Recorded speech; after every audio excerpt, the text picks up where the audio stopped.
जितने भी expertise social media के ऊपर में है वो अभी भी एक ही बात कर रहे हैं कि इस बुल रन के अंदर में जो बिटकॉइन है वो एक बहुत बड़ी लंबी रैली दिखा सकता है, कोई डाउट नहीं है।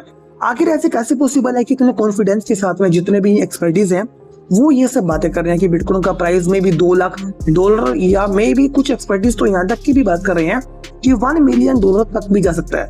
और यदि ऐसा होगा तो भाई ओल्ड कॉइन का जो नजारा है ना वो देखने वाला होगा, क्योंकि जब बिटकॉइन 40% 50% जंप मारेगा तो ओल्ड कॉइन्स कितना बड़ा मल्टीप्लिकेशन देंगे वो हम सभी अच्छे से जानते हैं। अब लॉजिक सबसे बड़ा ये है कि आखिर उनके पास में इतना स्टिक गणित या आप ये कह सकते हैं कि कैलकुलेशन कैसे है।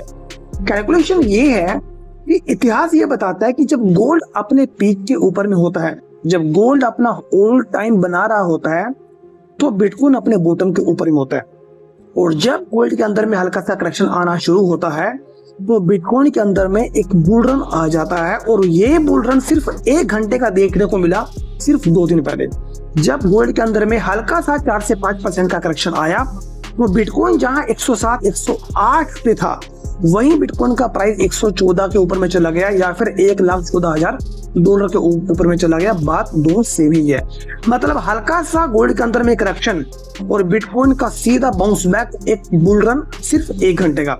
मतलब ये अनुमान साफ साफ हम लगा सकते हैं कि यदि कल को गोल्ड के अंदर में करेक्शन आया तो भाई साहब वो लिक्विडिटी सारी की सारी एंटर होगी बिटकॉइन के अंदर में और बिटकॉइन एक लंबी रैली दिखा सकता है। एक यहाँ पे एक रिपोर्ट भी है, बिटवाइज की यहाँ पे एक बेसिकली रिपोर्ट है और ये जो सोर्स है ये है ब्लूमबर्ग का। यहाँ पे इस सोर्स के अंदर में साफ साफ है यदि प्रेजेंट सिनेरियो की बात करें तो करंट जो सिचुएशन है बिटकॉइन का प्राइस लगभग $1,07,000 $1,08,000 के आसपास में है।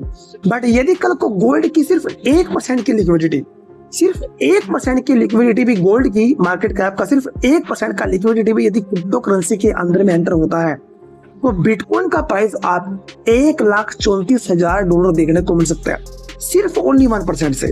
और आपको पता है कि 1% कुछ भी नहीं है।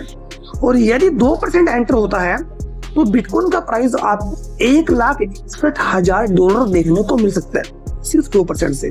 और यदि कल को 3% की लिक्विडिटी गोल्ड की क्रिप्टो मार्केट के अंदर में एंट्री होती है तो बिटकॉइन का प्राइस आपको लगभग $1,90,000 के आसपास देखने को मिल सकता है। और यदि अमूमन 5% की बात करते हैं, 5% कुछ भी नहीं है। 5% का देखा जाए तो कुछ भी अमाउंट नहीं है, एक माइनर सा अमाउंट है। यदि 5% का भी यहाँ पे गोल्ड की लिक्विडिटी एंटर होती है तो भाई साहब बिटकॉइन का प्राइस आपको अब $2.5 लाख के आसपास, नियर बाय $2.5 लाख के आसपास आपको देखने को मिल सकता है। तो इसका मतलब ये है कि ये जो बुल रन होगा या इस Q4 के अंदर में जितने भी बड़े बड़े एक्सपर्टीज जो अनुमान लगा रहे हैं, इसका मतलब वो उनका अनुमान काफी हद तक सही है कि इस Q4 के अंदर में, क्योंकि उनको पता है कि यदि आज गोल्ड अपना ऑल टाइम हाई के ऊपर में है तो करेक्शन आना कोई बड़ी बात नहीं है। और जैसे जब गोल्ड के अंदर में करेक्शन आना शुरू होगा तो बिटकॉइन एक बड़ी लंबी रैली दिखा सकता है। और इस Q4 के अंदर में $2 लाख $2.5 लाख होना ऐसा कोई बड़ी बात नहीं है, क्योंकि गोल्ड का लिक्विडिटी का सिर्फ 3-4-5% आना क्रिप्टो मार्केट के अंदर में कोई बड़ी बात नहीं है। ये सिर्फ एक माइनर सा है। मतलब इस Q4 के अंदर में एक अच्छा खासा आपको बिटकॉइन का प्राइस देखने को मिल सकता है। राइट नाउ जो टाइम है वो एक्यूमुलेशन का है। और यदि कल को बिटकॉइन इतना बड़ा टारगेट हिट करता है तो ओल्ड कॉइन्स के अंदर में कितना बड़ा मल्टीप्लिकेशन होगा वो हम सभी के यहाँ पे सामने होगा। तो राइट नाउ जो आपके पास में टाइम है मेरे भाई वो एक एक्यूमुलेशन का टाइम है, क्योंकि जितना ज्यादा आप एक्यूमुलेशन करेंगे, कल को यदि ये अपने मूड में आया या बुल रन बिटकॉइन का स्टार्ट होगा तो इसको पकड़ना भी मुश्किल हो जाएगा।